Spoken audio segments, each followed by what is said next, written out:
साथियों, मेरे YouTube channel में आपका स्वागत है। आज हम समास पर बातचीत करेंगे और समास की परिभाषा के अतिरिक्त जो आपका द्वंद्व समास है उस पर बात करेंगे। तो आइए शुरू करते हैं। समास दो या दो से अधिक शब्द से मिलकर बने हुए नए शब्द को समास कहते हैं। समास का मतलब होता है संक्षिप्तीकरण।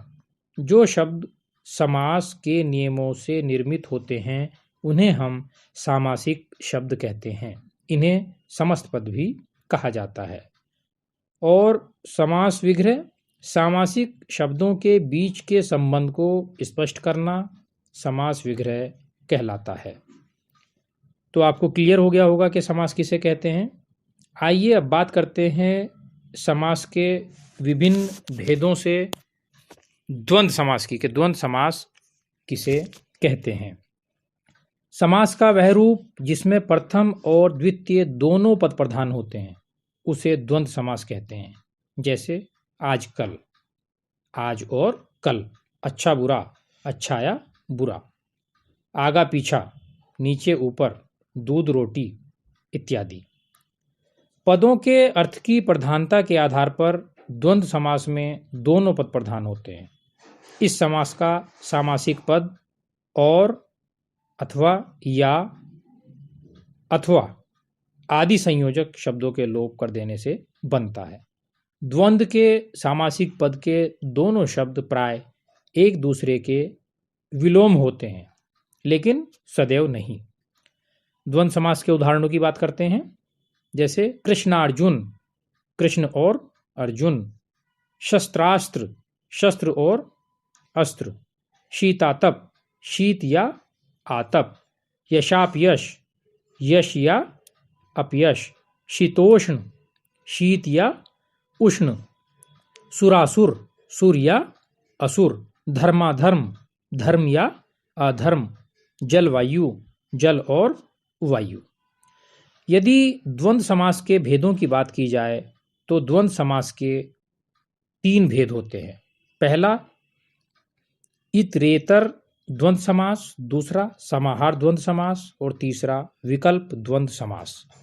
तो आइए देखते हैं कि इतरेतर द्वंद्व समास क्या होता है।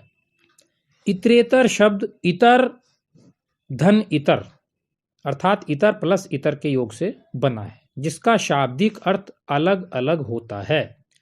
समास का वह रूप जहां सामासिक पद में प्रयुक्त दोनों पद अलग अलग अपनी प्रधानता को प्रकट करते हैं, तो उस समास को इतरेतर समास कहते हैं।